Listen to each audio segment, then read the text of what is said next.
ए पूछे जी आज देखे खातिर आवत नहीं जा अच्छा से सब बता दे ठीक न हम मेकअप करता नहीं अब बढ़िया सब बताई में ये ना नो कि मतलब जो गाँव ना पूछम जा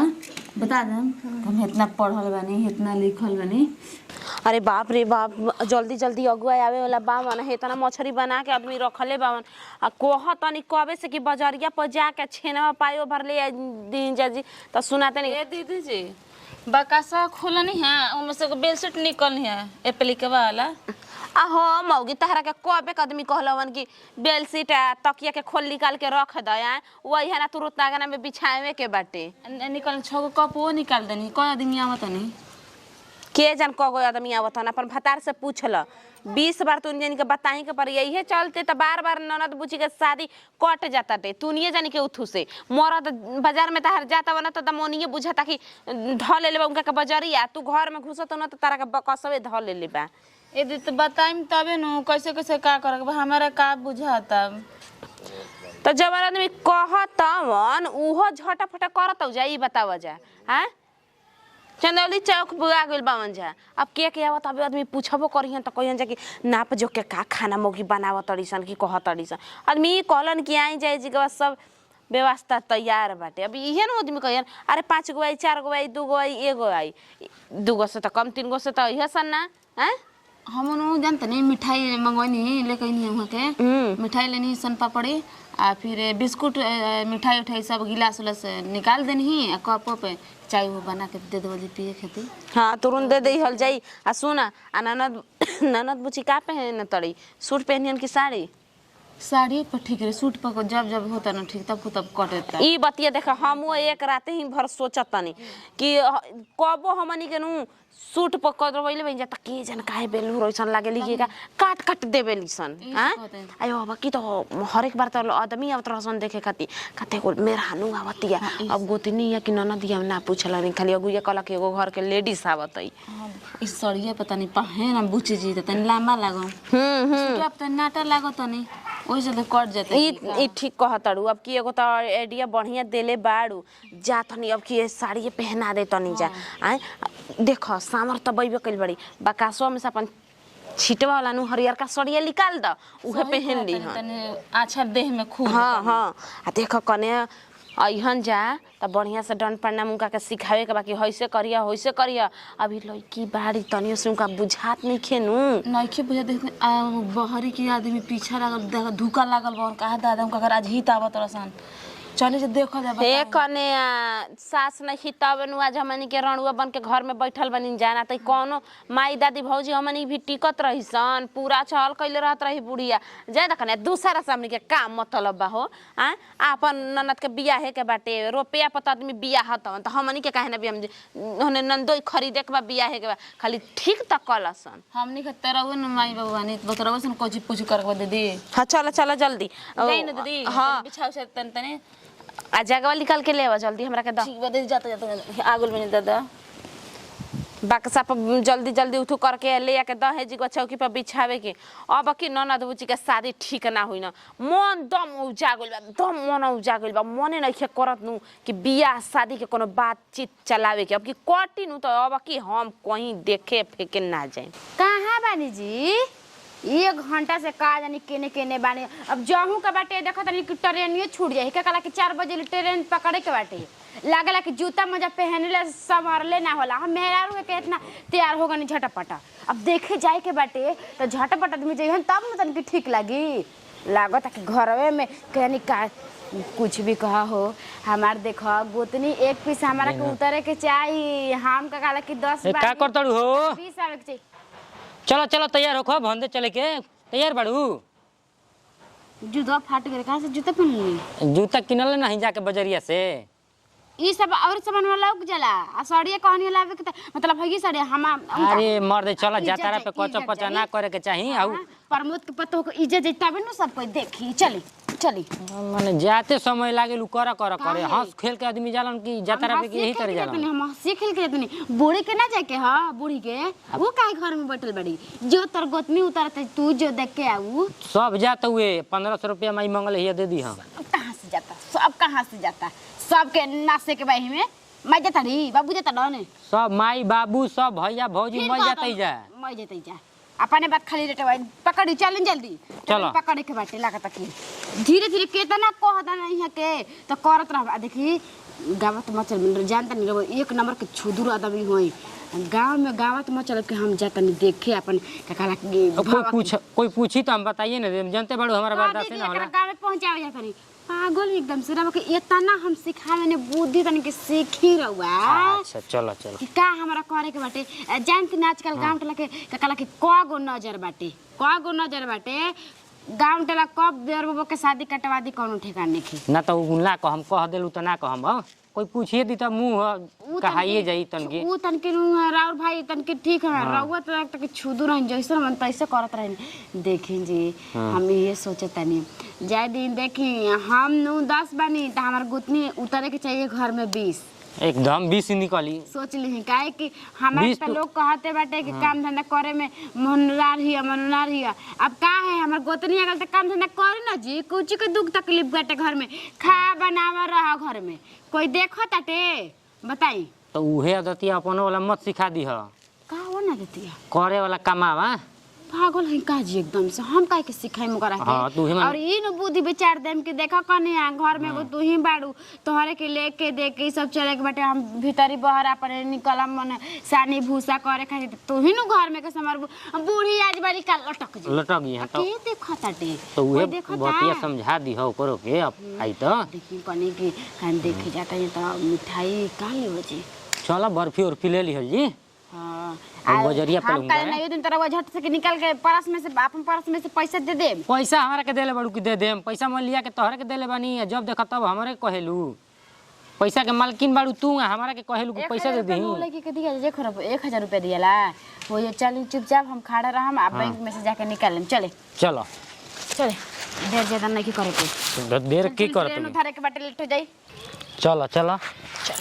देखी हाँ और देखो तार झुमका गिरल ऐसन तो पहनलू की रस्ती में तार झुमका पहले हेरा चलल भर तक हेरा तो हुए का करी रवा के तो आज ही हम कहतनी कि देखी जी सोना के बनवा दी हमरा के हैसने त रोला गोल के पहन के हम चलत रही इज्जत न जाए के गोतिनिया का पहन के सोना के बनवा दी की और भुलावा द रोल गोल के भुलाई तो कोनो टेंशन नहीं खे हमरा तो एकदम से हालत खराब हो गई जीव एकदम से था बोले चले के चलो हो जी नींबू सोडा पिया दे पानी सोडा हो जी पी लिया हमरा के रोज पियावे नहीं हो जाता है रोज रवा के देखा था ना चलो पिया दे में बेरा न हम तारा के ये ना करो हाजी कहत रहे जब ब्लू पेंट से रंगल बाटे ये तो ह हैं ये तो ह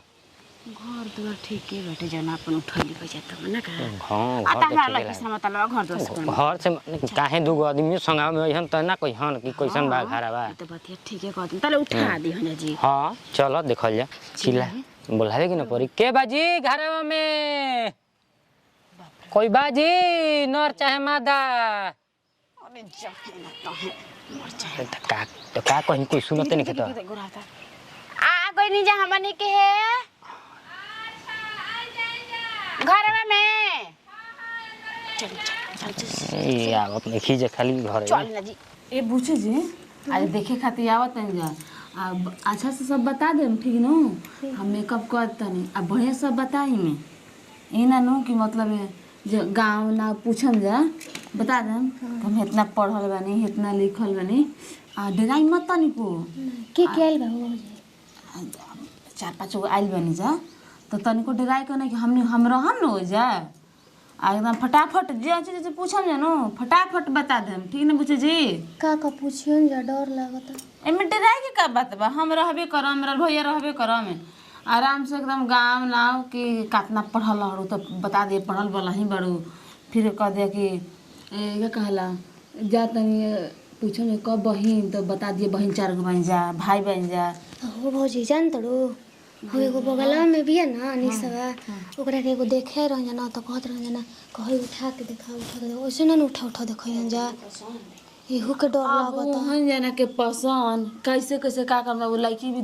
ले जाए देखाइम तो उ का कहियन जा वो जवाब समझ है अब इतना टेंशन लेवे के बात नहीं कि जो हमनी के रहम जा सुना ना सब पूछियन जाना त सब पूछ लियन जाना त तू हमरा के लिया के आ जियो ना तो कह लग हां पूछ जी घर के देखावा ना ये सब ना सोचल जाला बात कल हम तैयार कर देनी ना एकदम आराम से पूछा उनकी मैंने नाम मत हंसे भाई अब कहले बार बार देखो तो कोई आवत शादी कर देते अब के शादी कसम पाका कर देवे के बा। अब हमनी के दादा हमनी स्टार हो जाई विवाह की ना काहे ना काहे ना काहे ना का हो जाई ये नु आदमी सोचेला कि अनजान घर से आदमी के रिश्ता बन जाता तो अनजान लिया था बताई रहोगे ना जी अनजान नहीं है तो आजकल बताई समाचार तो सब पूछ ले भाग के मनाई ई ना पूछनी है कि लड़का के बेटा पार्टी के माई है कि बहन है कि भौजाई है अच्छा भौजाई है भौजाई है नहीं हमारा हस्बैंड है हाँ अच्छा गले मिलल हो जा का तो उनकर माई आवत तड़ी गले मिले तई ए प्रणाम जी प्रणाम प्रणाम प्रणाम का तो दूल्हा के माई एगो बहन आवत तड़ी का कहीं तन की तबीयत खराब हो गई रहे आजकल लोग को लागत है पूरा आदमी लाइटरिंग वेटरिंग कर देता हाँ जी यही सब मना कर दिला है कि ससुर रहुआ मत जाई हम जाता नहीं लड़की के पक्का फिक्स क के हम आई देखिए के हम आईब एक सेकंड ना रहुआ कटे देम लेकिन दिखाई हमनी के दिखाई अच्छा बोलाव तनी तनी तैयार हो तड़ी जा मझली तैयार करावते पानी पानी उनी पी जा लोटा में एकदम फ्रिज के पानी रखल बाटे कन्या ठंडा बा देखिए लड़की की बढ़िया ले पूछताछ कली ह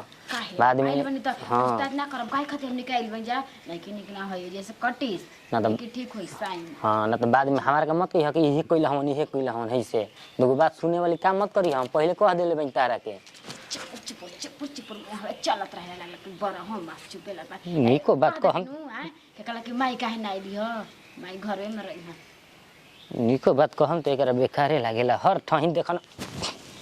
एकर हथवे चलत रहेला चुप ना बड़ा बड़ा नाटक है सब देखत अच्छे चुप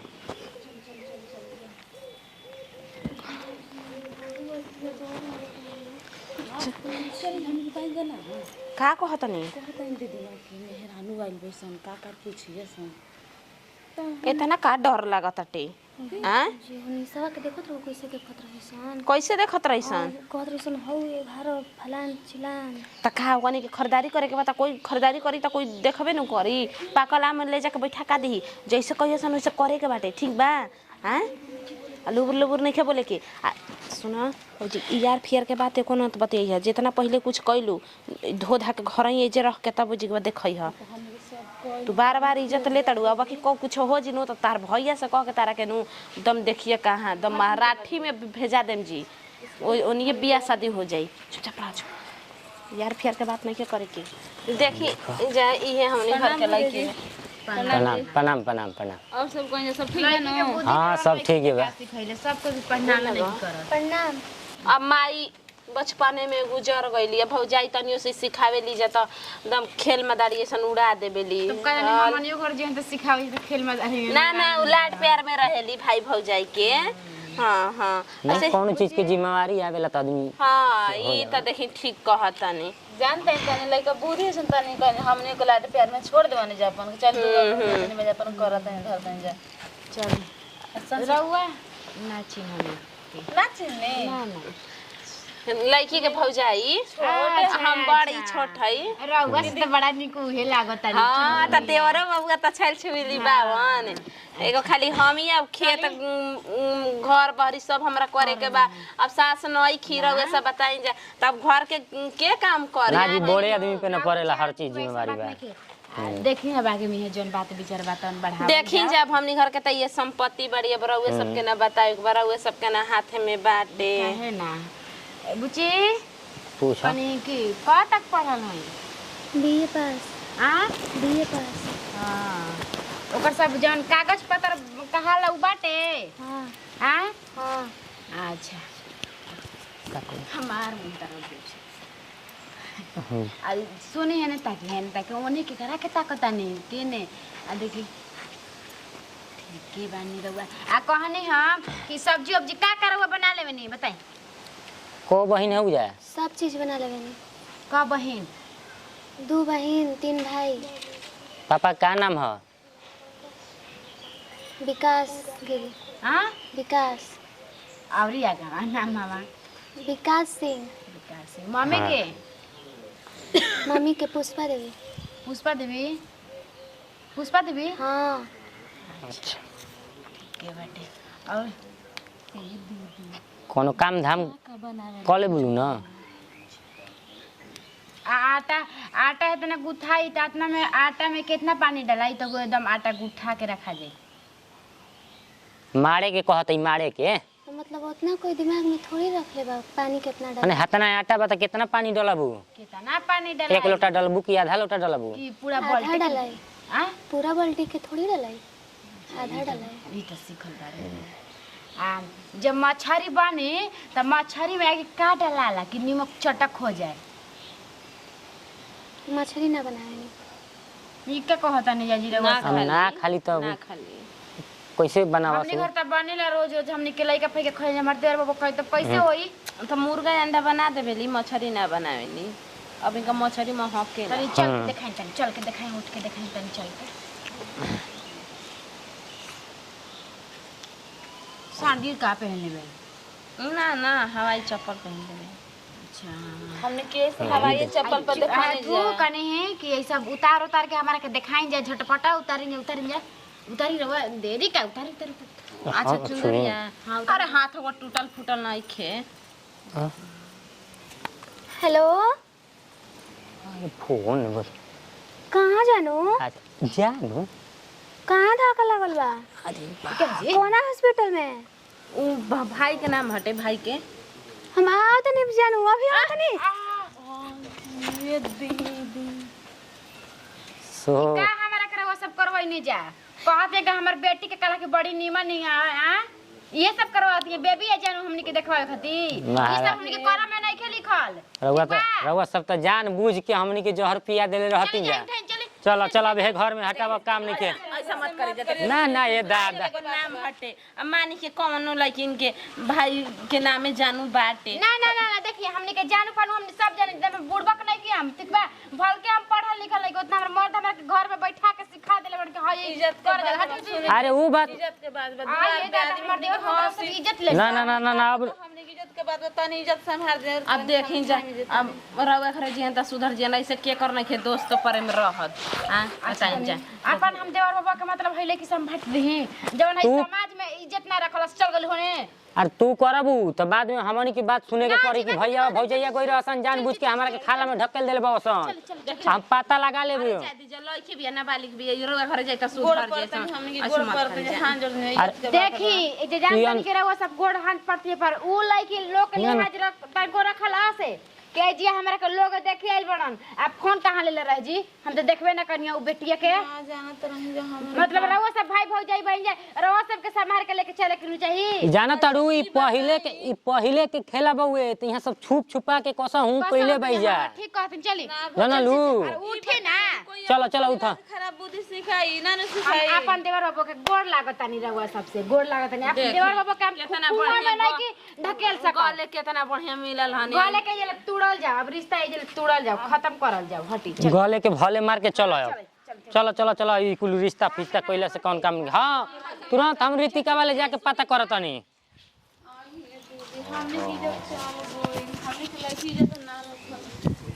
अब हम का कहीं कुछ हम इज्जत ना रख दीदी ई छिनारो के 20 बार बियाह शादी आदमी करत हवन 20 बार इहे अगुआ आवत हवन ऐसे कटवा देते के जन कहां से वही दिन एकरा का मोबाइल दे देता वसन अपने भाग जी हमरे से ठीक रहे घर से। अब हम अपन मरद से कहम कि एकरा फेरे में मत पड़ एकरा के कहीं ले जाके आ राजस्थान में बियाह कर द हां होनी है आ दुआर पर कितना बढ़िया रिश्ता आई रहे आ छोटे छोटे आदमी ताकत फान अरे ये जे कथा भाण जा गोतनी कितना वीआईपी रहे आ भसु रहे बुझात रहे जेती त राज भक्ति न एकदम खुशी खुशी केन कहाँ से आजकल दीदी नाय जमाना चल फातका मोबाइल लेते सन चोरा लेते सन हेलो जानू हेलो बाबू बताई सबके सामने लाज डर बात तनी को हम लइकवा के आज मरनी बेद ध लेले है अब त हमरा कुपुत भइल बा एक कने अब कुछ नहीं के कहल जा हमने के आउ कहत ये मौगी की गोली में हाला करते चलो बताई हमने इज्जत सब चल गुल पानी में